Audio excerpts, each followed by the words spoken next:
As you can see on this slide, we have to stop the distribution of glasses because everyone wanted to have 3 glasses.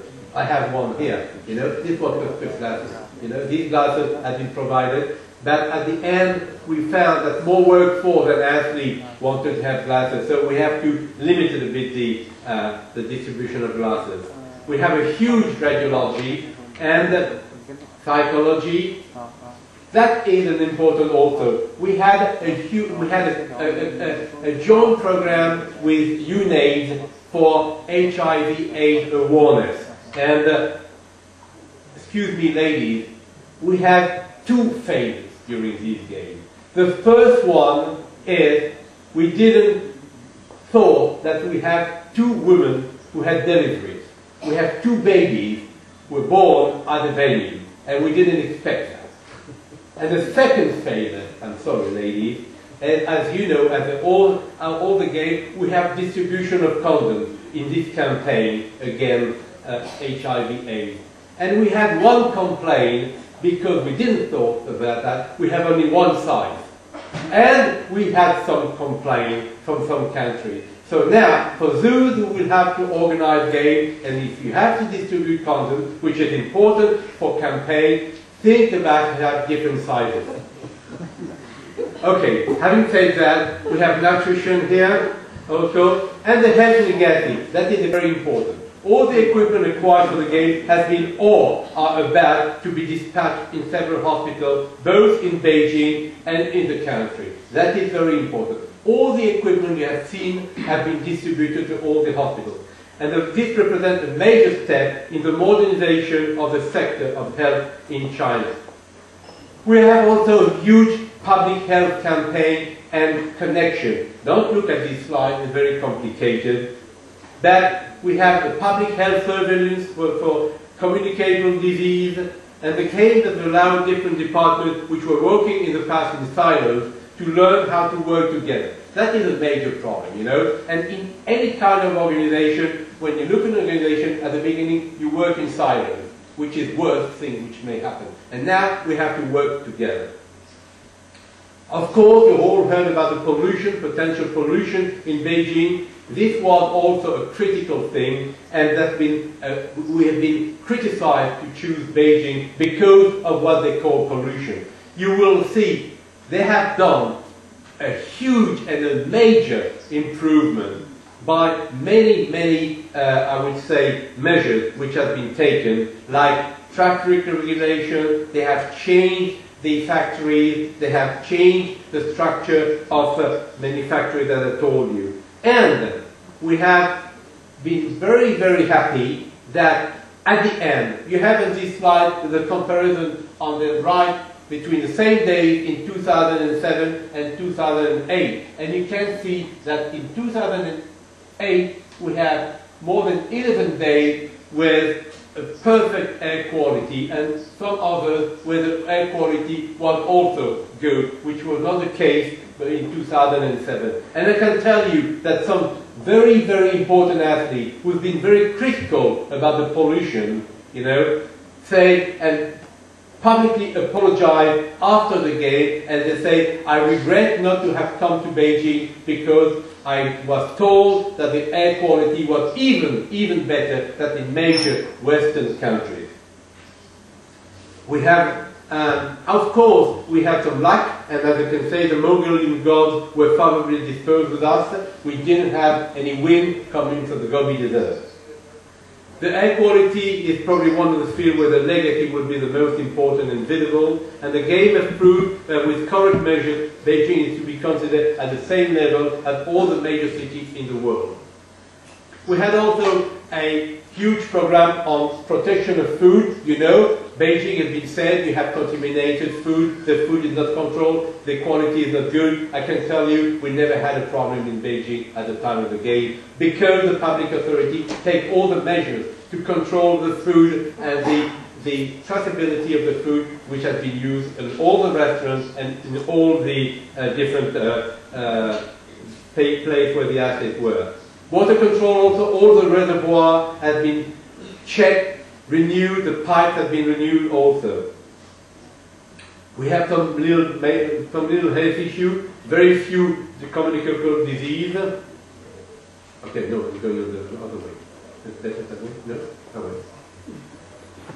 Health legacy, strict monitoring implemented by the IOC regarding for the athlete the use of some substances, and we have succeeded also by diminishing the use of substances. We have done a huge injury prevention study program, and you remember the issue of the poor Japanese swimmer who had a problem, and then we showed that with Vincent on the TV.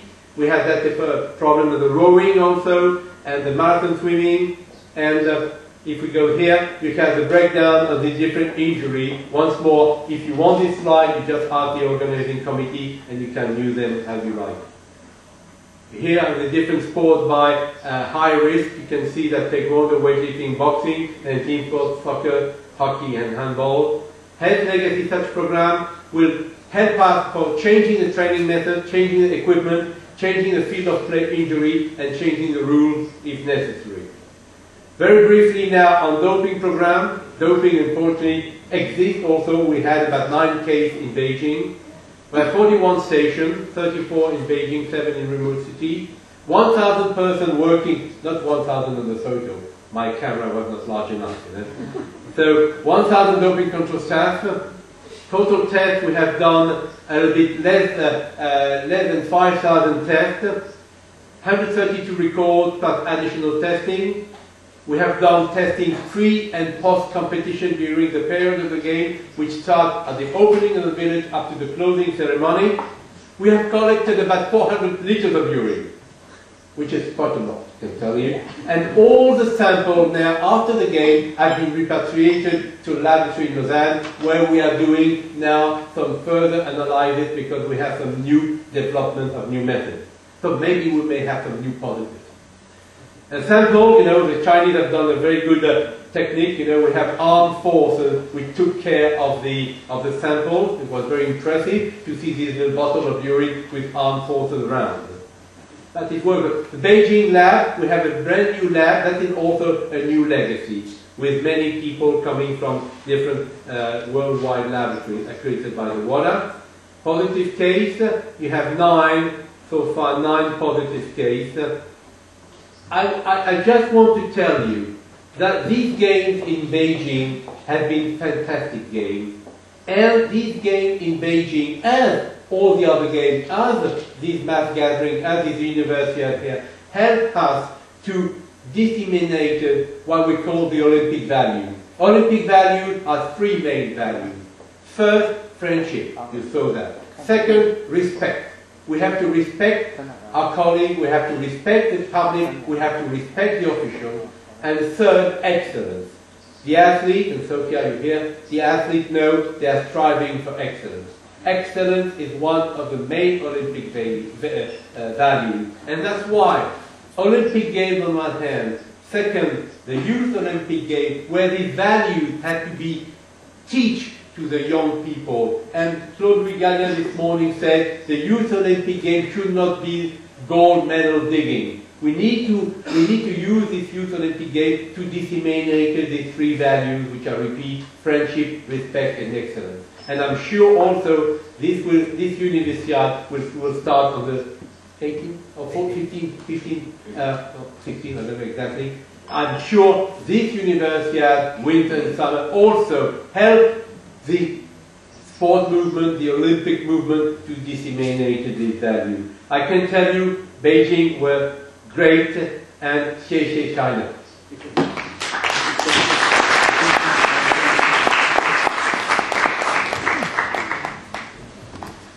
If we do not have any positive, the people will say your program was useless. If we have too many positives, the people will say your education is useless. You know, so I think what we have done in Beijing, we have done a bit less than 5,000 tests. We have so far 9 positives plus 5 horses. Unfortunately, the horses cannot defend themselves, so we have, because I don't speak horses very well for the moment, you know. And so 9 plus 5 horses. We may have some new positive with a new method, which will come now. But I can tell you also that the National Olympic Committees and the International Federation did a fantastic work at the request of our President prior to the Games. Because if you remember well, 39 athletes have been barred to compete at the Games because they have been found positive before the Games.